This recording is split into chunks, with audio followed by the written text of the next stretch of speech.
Muntikan pang magkagulo sa Game 2 ng Timberwolves at Suns. Nagkainitan si Devin Booker at Jaden McDaniels.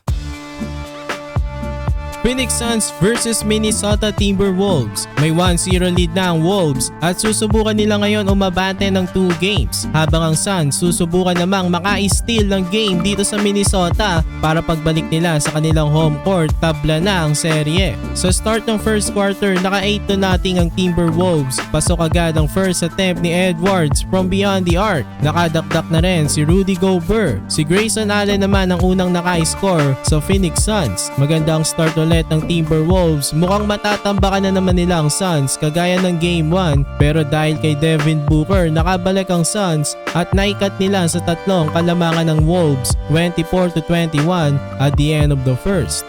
Sa start naman ng second quarter, nakatres agad ang veteran na si Eric Gordon. Tapos nakalamang na ang Suns after ng basket ni Jusuf Nurkic.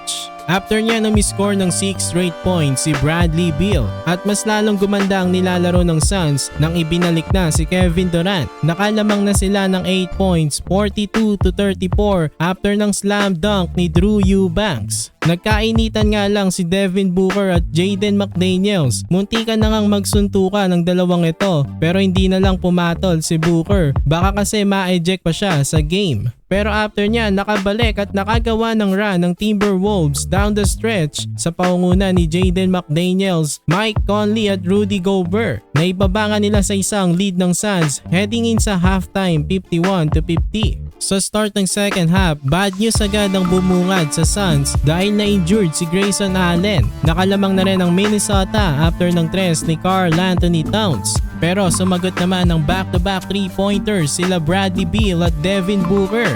Balik sa Suns ang kalamangan 63-60. After nyan, kumounter ang Minnesota ng 12-0 run. Nagsimula yan sa monster dunk ni McDaniels at nakisabay na rin si Anthony Edwards. Lumobo na sa 9 points ang lead ng Wolves 72-63. Si Kevin Durant ang tumapos ng kanilang run pero nasa Minnesota na ang momentum ng game kaya lamang sila 78-71 at the end of the third. Sa start ng fourth quarter, nakagawa ng 18-7 run ng Timberwolves. Maganda pa rin ang nilalaro ni Jaden McDaniels. Siya nga ang leading scorer ng Minnesota. Anthony Edwards from beyond the arc, lumobo na sa 18 points ang lead ng Timberwolves 96-78. In the end, naprotektahan ng Timberwolves ang kanilang kalamangan at nanalo na naman sila. Aabante na sila ng 2-0 lead sa kanilang best of 7 series.